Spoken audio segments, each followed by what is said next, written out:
Good morning, Switch family. So this is a rough sketch of what our garden is going to look like this year. And I haven't posted a video for a while, so I thought I'd bring you along as I plant some peas and some cabbage and some lettuce. So let's get started. Alright, so this is the area I'm going to be working in today. This little row right here. And what we are going to be planting in this area are different varieties of peas. So what we're hoping to happen is that the peas are going to trellis up this little fence that we have set up all the way down through there. So this whole row is going to be nothing but these 4 varieties of peas we have here. So what I'm doing first is digging out my rows, and then we'll plant the seeds.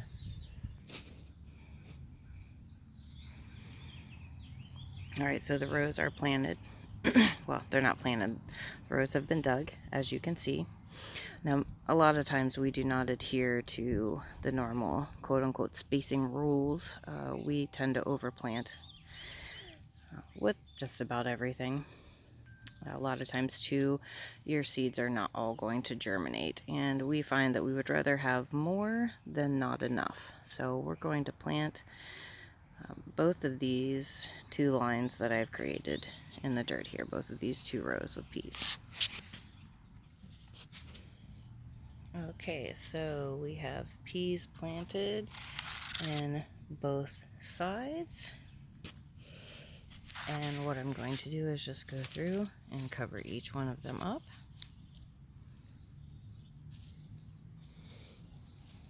And then I'll come back and water once I get them all done.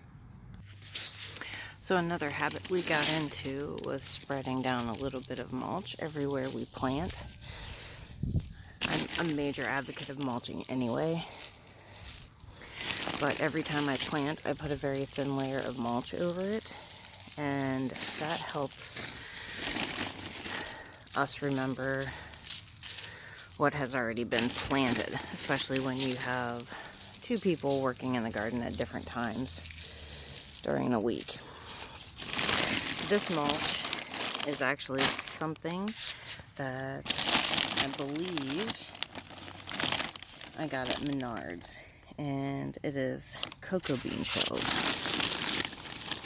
which does have a tendency of molding.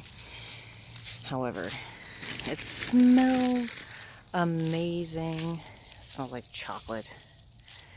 I think it just makes also the garden look a little bit prettier, and of course the smell, as opposed to the compost smell, which is also great.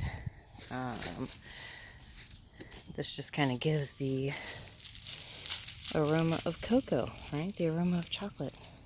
So good.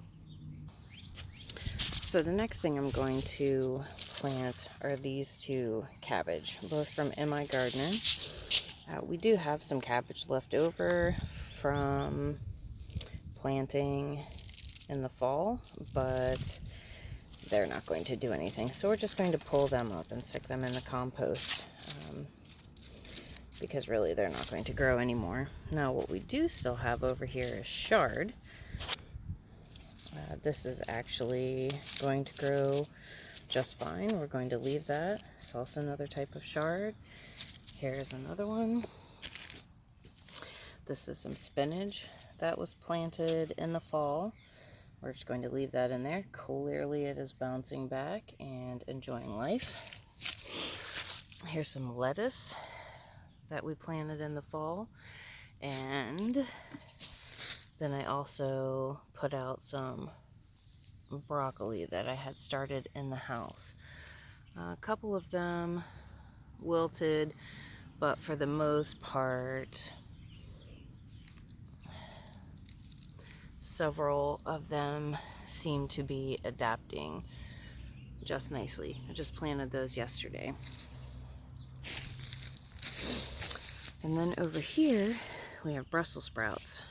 These were actually planted last summer.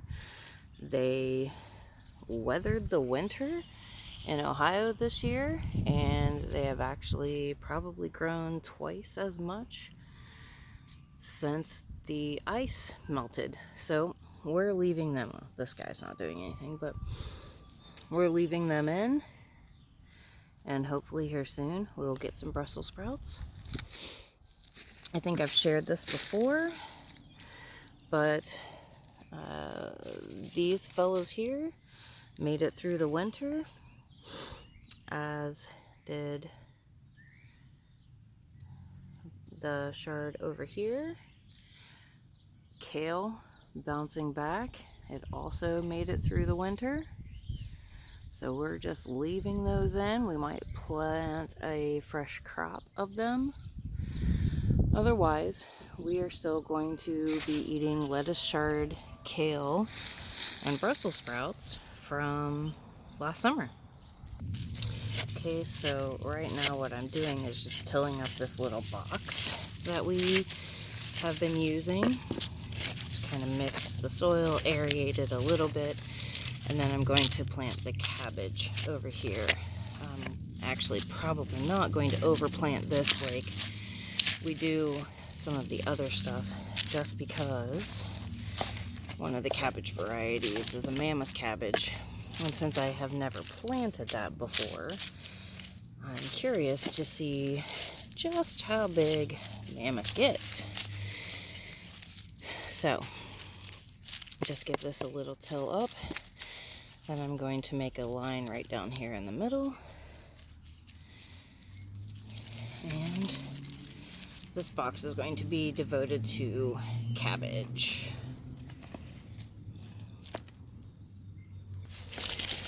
And again, we're going to take our cocoa mulch and just sprinkle that all over the bed, and then we're going to water. Alright, we try to use as many resources as possible. So this is a bucket that typically just collects rain. We fill it up, and we go water.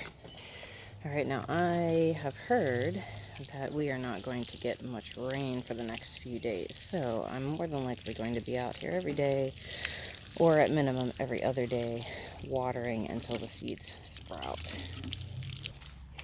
New additions to our family this year would be the goji berry. I tried to grow a goji berry last year, but that didn't work out too well.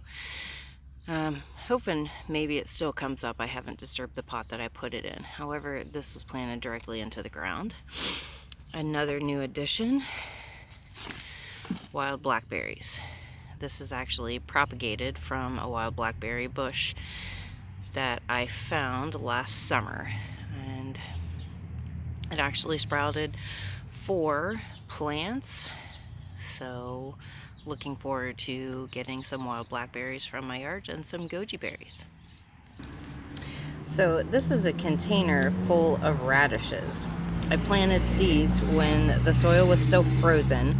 It was actually still snowing and cold outside. I just covered it up with a little bit of all-purpose potting soil that I had in the house and let them do what they did. I didn't even water it really because it was frozen. And then after it started to thaw, we had a couple days of nonstop rain. So here's some radishes planted during a frozen time. Again, soil was frozen, and looks like we're going to get radishes in our container pot. So in addition to experimenting, we also like to mix things up. We had several trees that were cut down, and for some reason they didn't take them. So we have decided to use them in a multitude of ways. So over by the berries, we put a border with a tree and a rock. A friend of ours gave us some pallets. We have a bunch of scrap. And then we have all of our trestling items, and underneath the trestling items, this is our compost bin right through here. We had several containers of compost that we actually just weave right into the beds. We weren't planting quite yet, so they'll be good to go when we do plant. So right now what we're focused on is getting our cool crops in. So over there we planted the peas. I just planted cabbage over here. We have broccoli in this bed. We planted, well, I up-potted blueberries. Clearly they're not looking great right now, but if you can see, they're starting to bud. They needed a bigger container. These are blueberries from last year. So here soon, they are going to be flowering, and hopefully we'll actually get blueberries this year instead of all the birds eating them. This is a garlic and onion bed. This section right here is garlic. Planted that in the early fall. And there are onions planted over in this part. As you can see, one of them is starting to come up. This is lavender, also planted at the end of the summer. I wanted it to root before it got too cold. These here are Egyptian walking onions. So excited to see them when they grow up. Some things that we're planning to do this year, besides taking advantage of all the seasons that we possibly can, we're trying to do more with intercropping. So we're trying to learn what plants work best with other plants. Some of the flowers that I put, these are specifically pollinator flowers. So we're hoping to help out the pollinators. We love the pollinators. So we do have all of this planned out. Again, not much of it is planted right now. We've also taken down most of the trellises, and we're just rearranging things. So if you can look throughout, you can see parts of the trees that we've used to make borders, partially too to help keep the grands out of the planted areas. Yesterday, planted radishes over here. Now these are crop radishes that we're looking to harvest. I do plan on planting radishes throughout the garden, specifically white icicle radishes, because they are helpful in keeping down some of the bugs. We had some major vine borer and stink bugs / squash bug issues last year. So intercropping is something that we have really been researching. So we're going to have a lot of border flowers, border herbs, all of which we can use, absolutely. But they're also going to have a purpose. This is one of the first beds we ever planted living here. It's, excuse me, it's an onion bed. And no matter how much we dig and turn and pull out, we still have onions here. So what we've decided to do is just harvest a few, let the rest of them grow. Onions are on 2-year cycle, so the second year they actually flower and go to seed, and they are these beautiful, beautiful flowers that pollinators adore. So we're looking to have some, if not most, of what's in this bed go to seed this year and attract a lot of pollinators. There are some leeks planted on the side right here. Otherwise, this bed is going to be devoted to sunflowers, okra, and corn. This section here behind the fence is going to be devoted to sweet potatoes, if I can actually get slips to work this year. And then we have some flowers planted right in front of that. And I can't remember what's on our sheet for the front part of the bed. I have beets. Absolutely love beets. So there's one variety of beets here, and throughout this entire bed there are 2 varieties of beets. Now when the beets are done, which should also be 2 months-ish, then this bed is going to be devoted to my favorite, hot peppers. The rest of the bed, minus the garlic that's growing right there, is going to be devoted to all the other peppers. All right, and so we do have a bed over here. Half of this has mint in it. So there are 3 different kinds of mint: chocolate mint, sweet mint, and spearmint. I'm having a hard time keeping that wrangled into this bed area, but I'm just going to have to keep clipping it because I really don't want the mint all over my garden. And it will most certainly just take over. Otherwise, I think we're going to plant some tomatoes on this side, and most of this bed is just going to be devoted to cool weather crops. However, with the trees being taken down a few months ago, we might actually be able to use this bed for some other things as well. But throughout the entire garden, we're really going to focus on intercropping, companion planting, and hoping that we can minimize some of the bug damage that we had last year. This bed over here, strawberries are coming up nicely.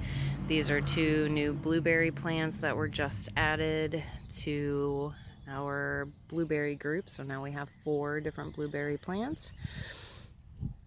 And we're hoping the strawberries just take over this section, and then we'll pull the blueberries out. But we have this around a fence because last year the birds wouldn't stay out with the berries, and I think I got to eat 1 blueberry out of the bunch.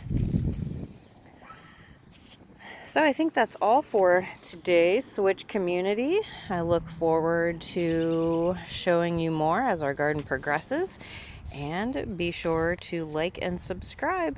Have a beautiful spring day.